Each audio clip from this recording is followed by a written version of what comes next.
20%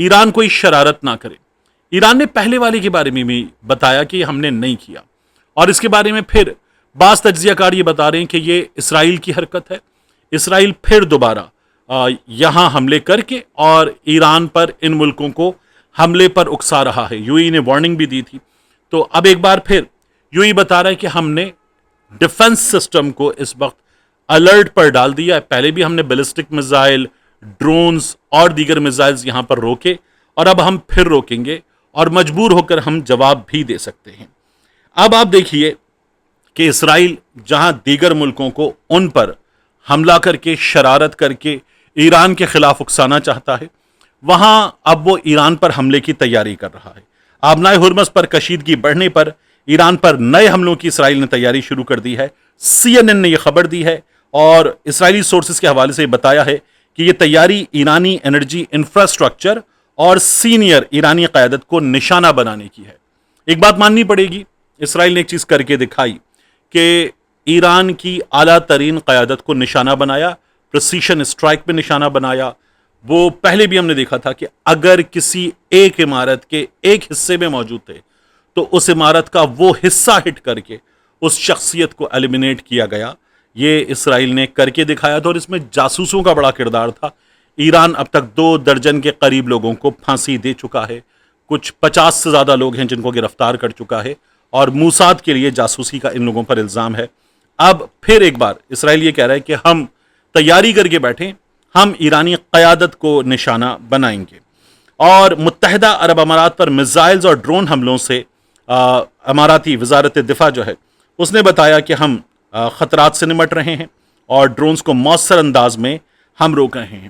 پیٹ ہیگسیتھ امریکہ کا وزیر دفاع, وہ یہ کہتا ہے کہ ایران جارحیت کا مظاہرہ کر رہا ہے, آبنائے ہرمز کو کنٹرول نہیں کر سکتا, یہ ہمارے کنٹرول میں ہے, جنگ ٹرمپ کے کنٹرول میں ہے, تمام فیصلے ٹرمپ کے ہاتھ میں ہیں.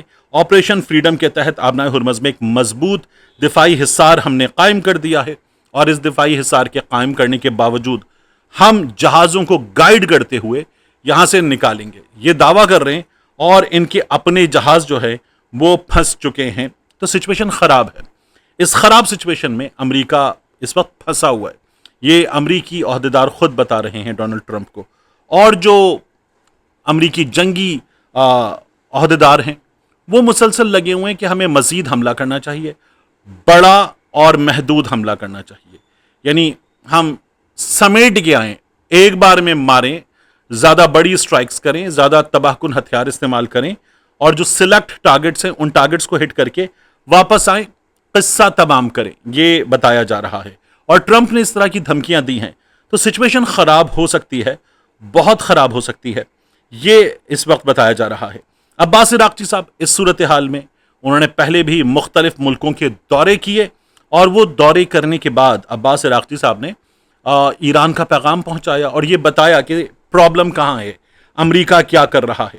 اب وہ جا رہے ہیں چین, اور عالمی امور پر اس سچویشن پر گفتگو ہوگی, اور چین اور ایران کی جو پیٹرولیم مصنوعات کی تجارت ہے جو رکی ہے اس کو واپس شروع کرنا ہے.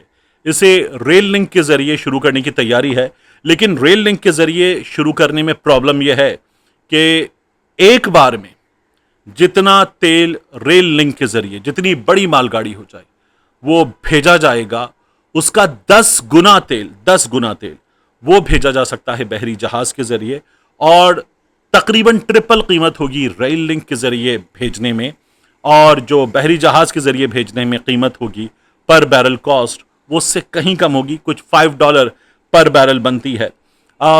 اس لیے جو بحری جہاز کے ذریعے بھیجنے کا معاملہ ہے وہ بہتر ہے, مگر امریکہ نے بلاکٹ کے ذریعے چائنا کو بھی کچھ پریشان تو کیا ہے. اس کے علاوہ عام کشتیاں عام شہریوں کو لے کر جا رہی تھیں. ایرانی حکام نے کہا ہے کہ اس میں امریکہ نے حملہ کیا, 5 شہری جاں بحق ہو گئے. عمان کے علاقے قصب سے یہ کشتیاں ایران آ رہی تھیں, ان پر تجارتی سامان موجود تھا, اور اس حملے میں دونوں کشتیاں مکمل طور پر تباہ ہو گئیں.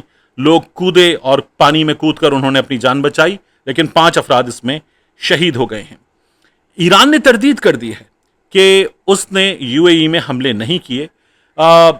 اسرائیل اور یو اے ای وہ یہ بتا رہے ہیں کہ ہٹ کیا جا رہا ہے یو اے ای میں. شہباز شریف صاحب نے آج ایک بیان جاری کیا, اور شہباز شریف صاحب کہتے ہیں کہ یو اے ای میں جو میزائل اور ڈرون حملے کیے گئے ان کی ہم شدید مذمت کرتے ہیں اور یہ یو اے ای کی خود مختاری کی خلاف ورزی ہیں۔ اب اس سچویشن میں ہم پڑے ہوئے ہیں، محمد باقر قالیباف صاحب وہ یہ کہتے ہیں کہ امریکہ نے، اس کے اتحادیوں نے جنگ بندی کے خلاف ورزی کی ہے، ہم نے نہیں کی۔ یہ جنگ آگے بڑھے گی تو یاد رکھیے گا پیٹرولیم مصنوعات کی قیمت جو عالمی منڈی میں ٹھیک ٹھاک اوپر گیا، معمولی سی کمی ہوئی، وہ $140 پر بیرل تک جا سکتی ہے، یہ خبردار کیا گیا ہے۔ گزشتہ کچھ دنوں میں $110 پر بیرل تک گئی، $106 پر بیرل کے آس پاس ٹریڈ کیا۔ $140 پر بیرل ہو جائے تو ہمارے ہاں حکام جو بار بار قیمتیں بڑھا رہے ہیں اور ہمیں ڈرا بھی رہے ہیں کہ IMF رعایت نہیں دے گا، تو پھر کیا کرنا پڑے گا؟ وہ کہتے ہیں پھر 50-55 روپے بڑھانے پڑیں گے۔ یہ ہمارے حکمران ہمیں بار بار متنبع کر رہے ہیں، اور یہ ایویں وارننگ نہیں دیتے، یہ کر دیتے ہیں، یہ سوچتے بھی نہیں ہیں، اس لیے کہ یہ ووٹ سے آنے والے حکمران نہیں ہیں۔ تو ان کو تو پرواہ ہی نہیں ہے کہ عوام کیا سوچیں گے، عوام کیا کریں گے، اور وہ ان کو ووٹ دیں گے یا نہیں دیں گے۔ انہیں تو اس طاقت پہ بھروسہ ہے جس کی مدد سے یہ 8 فروری 2024 کا الیکشن جیت چکے، اور دوبارہ بھی اس طاقت کی مدد سے جیتنے کا یقین رکھتے ہیں۔ تو ان کو لگتا ہے کہ ویسے جیتیں گے تو سب کچھ ٹھیک ہے۔ باقر قالیباف صاحب کہتے ہیں کہ امریکہ یاد رکھے ابھی تک ہم نے جو جواب دیا ہے وہ ہمارا وہ جواب ہے کہ جس کے بارے میں ہم یہ کہتے ہیں کہ ابھی تو ہم نے شروع بھی نہیں کیا، ابھی تو ہم نے شروع بھی نہیں کیا۔ تو امریکہ اور اس کے اتحادی سوچ لیں۔ جب ہم یہ بات کریں سوچ لیں، تو یہ جو آپریشن فریڈم امریکہ نے، کچھ ملکوں نے ڈیمانڈ کی کہ شروع کرو، امریکہ نے ان سے کہا آ جاؤ مل کے شروع کرتے ہیں، اور نیٹو کو ویسے ہی وہ تانے دے رہا تھا، یورپین یونین کے ممالک کو امریکہ نے کہا ہے آ جاؤ، جرمنی کو کہا ہے آ جاؤ۔ اس میں سب سے پہلی حامی، تقریباً حامی بھر لی ہے، غور شروع کر دیا ہے جنوبی کوریا نے کہ ہم اس حملے میں، اس آپریشن فریڈم میں